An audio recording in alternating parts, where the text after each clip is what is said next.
السلام عليكم البنات، كنتمنى تكونوا كاملين بخير وعلى خير بصحه جيده ان شاء الله.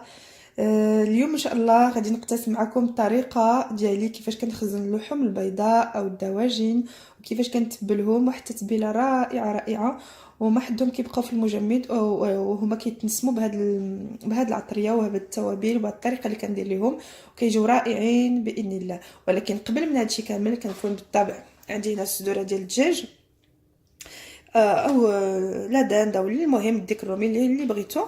غسلتهم بالملحه مزيان مزيان، ديك الملحه الغليظه، ومن بعد شللتهم ودرقتهم بشويه د الخل، غسلتهم بشويه د الخل والملحه عاوتاني.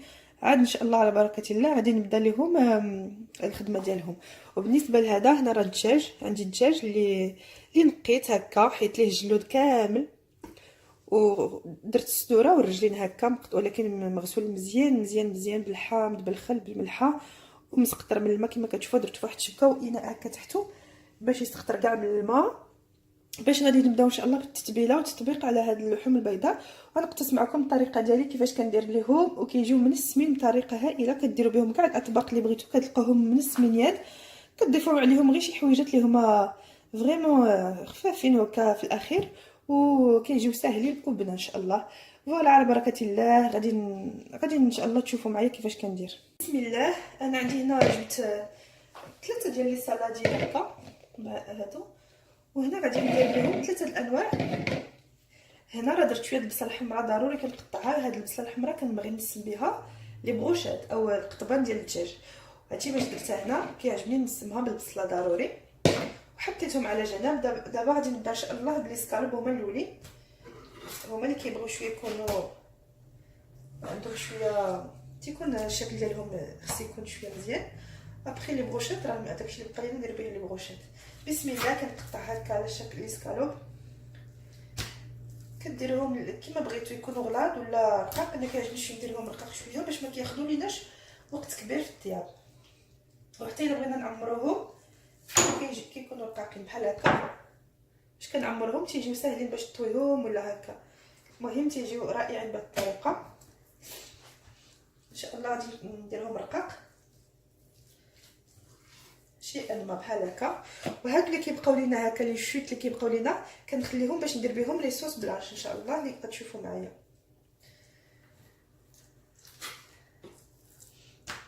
هذا يسكالوب صغير، وغادي نكمل حتى نقطع كاع لي زيسكالوب اللي عندي. هذا مزيان حتى هو، هذا هو صغير.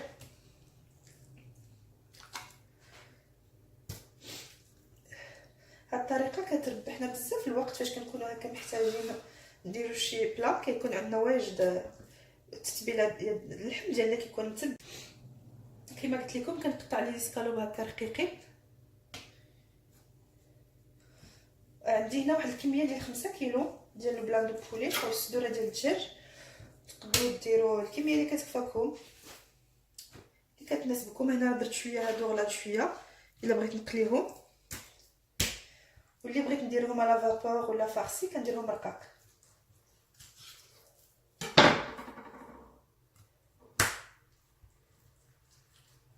هكا.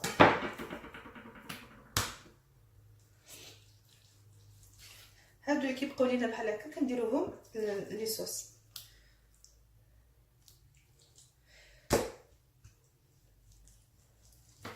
المهم غادي نمشي على لي سكالوب حتى هكا كاملين. راه عندي هنا 5 كيلو، راه ما غاديش ندير كامل 5 كيلو قدامكم. ان شاء الله غادي نقطع الفيديو باش نكمل هاد لي سكالوب، ونرجع ان شاء الله باش نكملوا التتبيله. من بعد ما قطعت كاع لي سكالوب، راه قطعت هنا 1 كيلو مثلا تقريبا ديال لي سكالوب. وهذاك الشيء اللي هذوك الطريفات اللي ينقصوا ليا من لي سكالوب كنخليهم حتى نقطع بهم لي صاص. والان غادي ندوز ان شاء الله هادوك واحد الشرائح كنديرهم رقاقين ديال الصدوره ديال الدجاج. كندير بهم وصفات هكا ازياتيك او اسيويه، وكندير بهم لي صوص بزاف لي صوص ان شاء الله غادي نديرهم معكم. المهم غادي نوريكم الطريقه باش كنقطع هاد الشرائح بشكل طولي. كيبان لكم بشكل كنقطعهم بشكل طولي ورقاقين بهذا الشكل، بحال لي زبيد. دوك انا بحال هكا كنديرهم ديال البولي، كنقطعهم بشكل طولي ورقاقين كنديرهم في لينام اسياتيك، في بزاف لي غوسات اسيويه. فوالا نقطعها مثلا 1 كيلو ولا هكا باش نتبلو بالتتبيله اللي كترف اللي كتجي معها اللي كتولمو. صدقوني فاش كديروا هاد الطريقه بزاف البنات دومانداو ليا الطريقه ديال التحضير ديالي الشهر الكريم لرمضان. هذه طريقه البنات من الطرق اللي كندير انا في رمضان. كنقطع كاع لي فيام ديالي كاع اللحوم سواء الحمراء والبيضاء، كنسايبها كنتبلها حتى ديال الطاجين كنتبلها باش غير كنبغي ندير شي طبق كنجبد كنلقى اللحم ديجا منسم. اللحم فاش كيتنسم ياد فعندنا في المجمل كيكون عنده واحد المذاق زوين، كيعطي واحد اللذه زوينه. فوالا ماشي بحال فاش يلا كتجبدي عاد خصك تنسمي كيكون شويه باسل، خاص تنقصها شي حاجه. الله من الاحسن تنسموه قبل كاع ما تدخلوا في المجمل.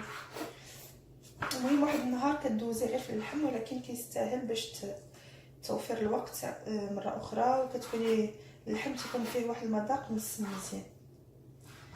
كنقطعو رقيق لحقاش باش ما ياخذ ليناش بزاف الطياب.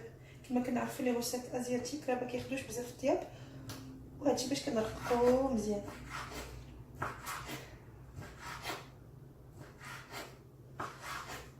فوالا انا وريت لكم الطريقه كيفاش كنقطعو. غادي نكمل ان شاء الله التقطيع، نقطع 1 كيلو هكا ونرجعوا ان شاء الله. فوالا البنات انا كملت هاد الشرائح الطوليه اللي درت رقاقين وطوالين اللي قلت لكم غندير بهم بزاف لي غوسات ان شاء الله معكم غتشوفوهم معايا. وهنا لي سكالوب راه حتى هما قطعتهم مزيان. والان غادي نديرو ان شاء الله لي بروشيت اللي غادي ندير على هاد البصله الحمراء اللي قلت لكم قطعتها باش كتنسم مع البصله. لي بروشيت ان شاء الله نقطعوهم مربعات. فوالا نزيدو على البصله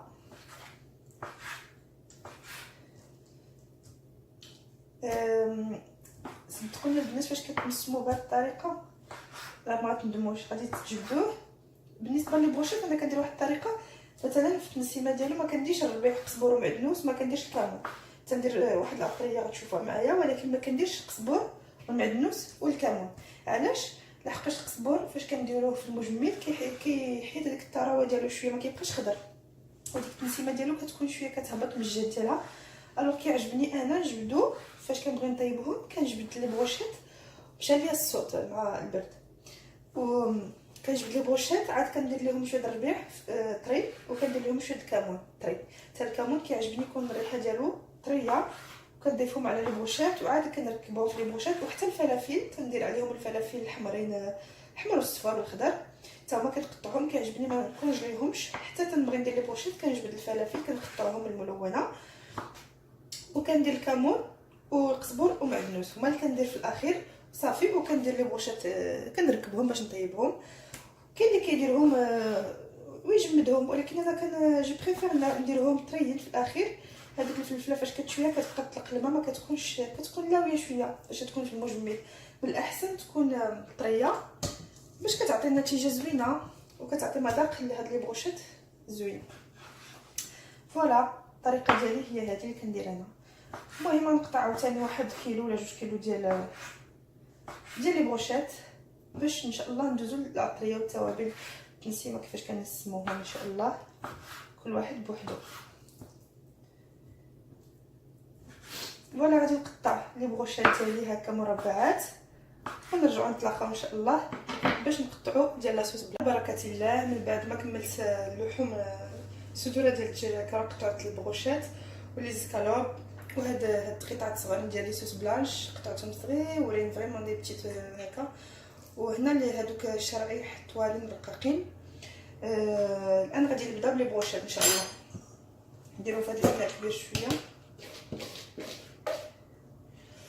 وغادي نبدا لهم التتبيله ديالهم. اولا غادي ندير عليهم الحامض، واحد نص حامضه عصير حامضه كيعطي الريحه زوينه وكيحس يديرهم نسمهم بلو سيترون. فوالا ابري سكينجبير بيان سور، واحد الملعقه ديال سكينجبير كيتواتا مع الدجاج، ملعقه هكا ديال سكينجبير على حسب الكميه اللي كاينه، واش كثيره ولا قليله.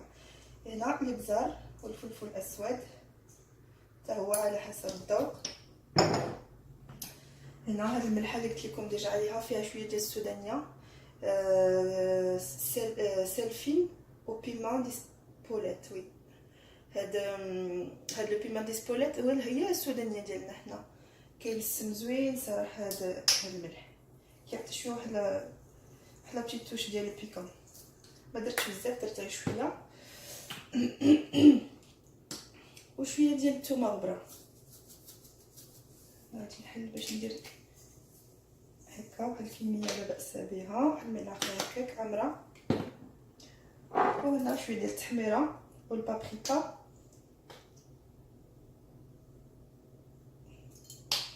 كيتواتح حتى هو.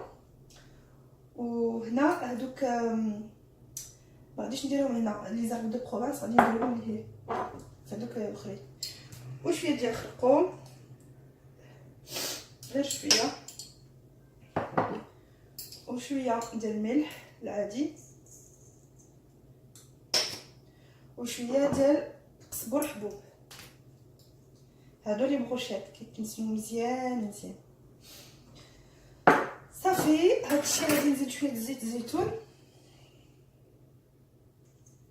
مزيان، وغادي نخلط هادشي مزيان حتى يتنسم بهاد العطريه وهاد البصله اللي قد درت. وهنا ما غاديش ندير قزبر ومعدنوس حتى كما قلت لكم، حتى تنبغي نجبدهم نطيبهم كنضيف ليهم قزبر ومعدنوس والكمون والفلفله اللي كنقطع حتى هي مربعات وكنديرها مع لي بروشيت باش كيجيو فيهم السمه زوينه.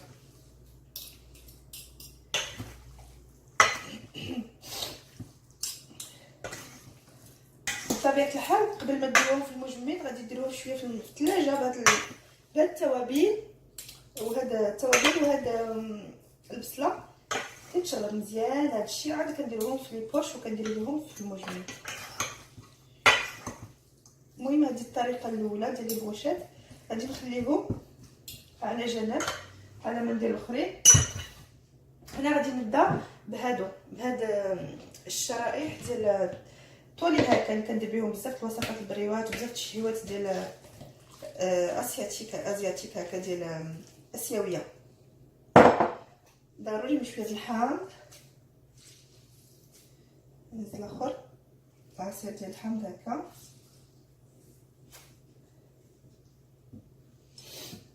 هنا غادي نسمو بشويه ديال هاد لي زيرب ديال بروفانس.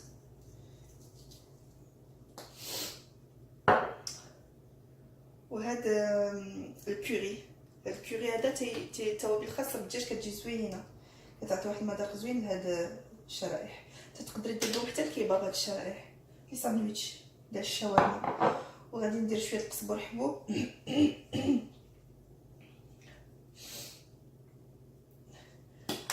وغادي ندير شويه ديال الثومه غبره، كيجيو مسمين زوين بزاف بزاف بزاف. وكيسهل عليكم حتى الخدمه، ما تبقاوش كاع تجبدوا نهار فاش كتبغيو ديروهم كتلقاوهم مسمين. شويه السكينجبير، هادشي اللي كندير في هادو. شويه زيت البلديه، وغادي نخلط كذلك.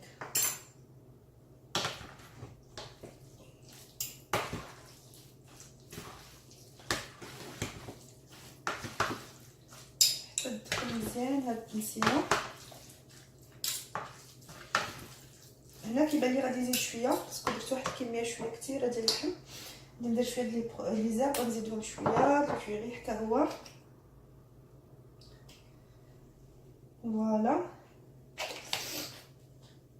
غادي نزيد حتى شويه الثومه غبره، وغادي ندير شويه الملح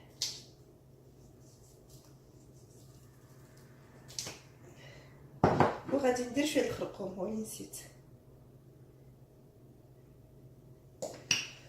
والبزار باش يتنسمو مزيان مزيان. وهنا غادي نخدمهم باليد باش غادي تخلي العطريه مزيان. هنا غادي نزيد شويه زيت الزيتون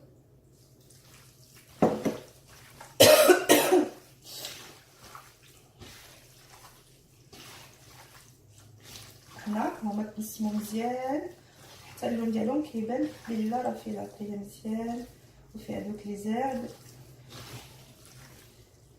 تيجيو في الشاورما، كيجيو في لي وصفات اسياتيك، تيجيو في ساندويتش، كيجيو في لي صوص، تيجيو هكا غير صوتي مع لي شامبينيون مع لي زونيون.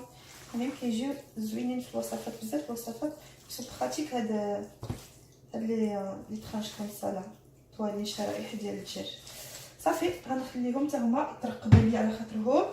غادي ندوز لهاد الشرائح ديال لي صوص بلانش. هنا غادي ندير ماشي بزاف الحاجات، غادي ندير غير شويه زيت الزيتون وهاد لي زرد وهاد لي بروفونس تيجيو زوينين مع الدجاج، وشويه ديال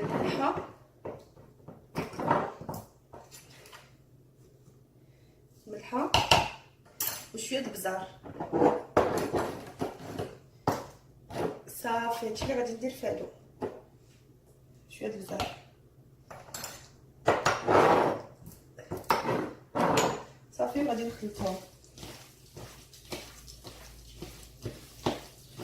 هادو كيصلحوا بزاف لي صوص بلانش وحتى في البيتزا، في بزاف الحاجات لي شي حاجه رابيد. وهاد لي زيسكالوب هو اللي غادي تكون فيهم شويه الخدمه. انا غادي نجمع هادشي وغادي نرجع نخدم معكم ان شاء الله. هادو هنا بالنسبه لي زيسكالوب كنديرهم على واحد الاناء هكا مسطح، وغادي نسم هاد النص، غادي نسمى واحد النسيمه اللي هي بحال الشرموله شويه، بحال ديك العطريه ديال الشرموله. والنصف الاخر غادي نديرو بواحد الطريقه اخرى. المهم هنا غادي ندير شويه ديال الملحه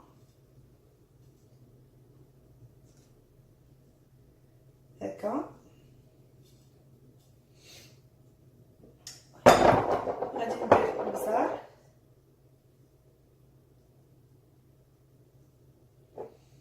غادي ندير سكينجبير، وغادي ندير شويه حمرة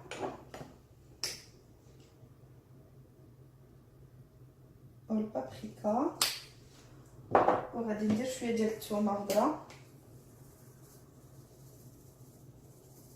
ومن الطبع شويه ديال القزبر معدنوس حتى الاخير، حتى تنبغيو نطيبوهم.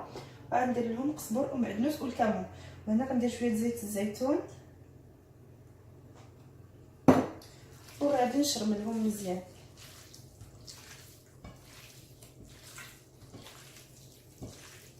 صافي هذه هي العطريه اللي غادي ندير في هاد السكالوب الاولين.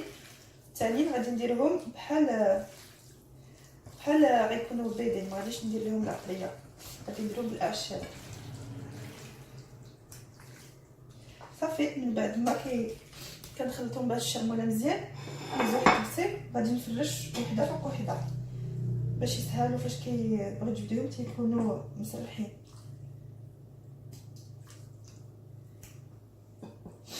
الا بغيتو ديروا لهم واحد الطريقه اخرى، ولكن الصراحه كتطلق شويه الريحه في الثلاجه، كتسرحوهم في واحد البلاطو هكا وكديروهم في المجمد حتى تيجمدوا، عاد كتجمعوهم في واحد الميكا، كيسهل عليكم تجبدوهم وحده وحده منفرده. ولكن كيطلقوا الريحه في المجمد، انا جربتها كيطلقوا الريحه في المجمد. لو جو بريفير ندير لهم هاد الطريقه، كندير القياس اللي غادي نجبد وصافي كنجبد غير القياس.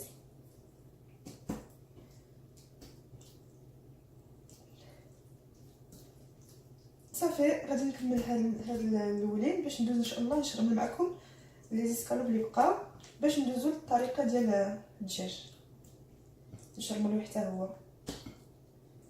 صافي هاد الزيسكالوب الاخرين غادي ندوزو ان شاء الله لهادو اللي بقاو. غادي ندير ليهم لاصوص ديال الاعشاب.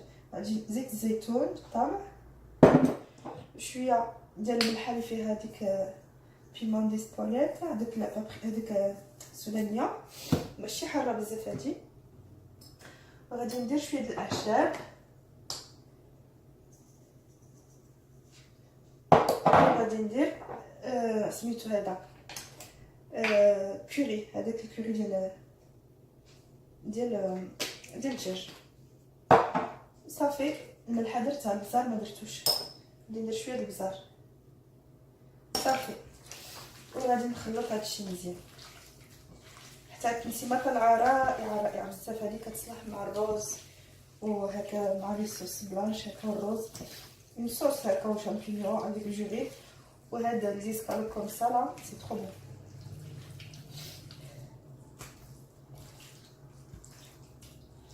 فوالا غادي نخلي هادو عاوتاني دو كوتي حتى هما، وغادي نديرو ان شاء الله للدجاج.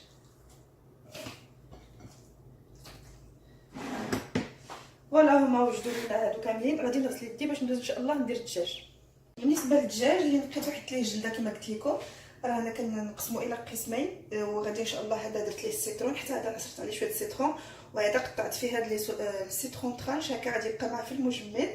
وهذا غادي نبداو ان شاء الله بهذا اللي غادي نخصو للشوا او شويه هكا شويه، باسكو هادو راه لي كوكلي كيطيبو دغيا في شويه وكيصلحوا بزاف للشويه. ان شاء الله هذا غادي نديرو بالتتبيله ديال الشوا. ان شاء الله غادي ندير فيه شويه البزار وشويه ديال التحميره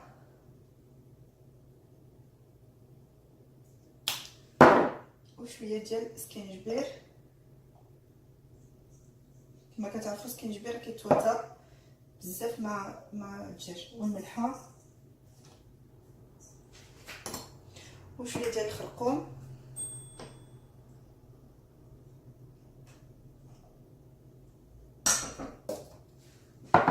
صافي البنات، هنا راه زدت شويه ديال الثومه غبره، سكينجبير، الخرقوم، شويه التحميره، شويه البزار، شويه السيترون، وصافي هادشي اللي درت هنا. فاش غادي نبغي مثلا نشوي شويه منه غادي نجبدو، غنزيد ليه شويه الكمون وشويه الربيع صافي، وغادي نشويه ان شاء الله، وشويه الموطارد ولا المهم سا ديبا لا غوسات اللي بغيتو ديرو.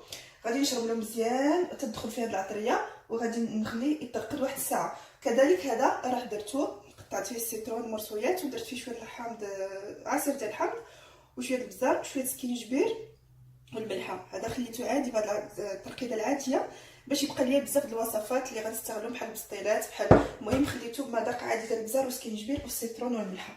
صافي غادي نشرمل هادشي مزيان البنات، هذا وهذا حتى تدخلوا مزيان هاد العطريه، وغنخليهم ساعه هكا كما قلنا في الثلاجه باش غادي يشرملوا مزيان يترقدوا مزيان في هاد العطريه. صافي وغادي نعمر على حسب القياس اللي بغيتو ديال اللي غيكفاكم نتوما والاسر ديالكم. وغادي تعمر دي بوش هكا دو كونجيلاتور، هاد لي بوش خاصين بالكونجيلاسيون. وغادي نعمر ان شاء الله كل حاجه بوحدها، والكميه اللي غادي تجبدوا صافي ما غاديش ديروا بزاف فواحد لابوش. وان شاء الله غادي نديروهم في المجمد، وبالطبع فاش غتبغيو غتلقاو واجد مشرمل كلشي هو هذاك. وصافي هادشي اللي كاين نقتبس معكم اليوم الطريقه ديالي كيفاش كنخزن اللحوم البيضاء وكيفاش كنشرملها وكيفاش كنتبلها. وهادو راه كتصلحوا ديروها حتى في الشهر الكريم ان شاء الله، كتنفعكم بزاف بزاف كما قلت لكم. كنتمنى الفيديو ديالي يعجبكم يكون نفعكم ان شاء الله وتطبقوه. وغادي نضرب لكم موعد الى فيديو قادم، وسمحوا لي على الصوت ديالي راه ما بقاش عندي صوت. وغادي نقول لكم الى عجبكم بالطبع الفيديو ما تنساونيش باللايك ديالكم كتنساوهم واخيلا. والى فيديو قادم ان شاء الله. بسلام عليكم.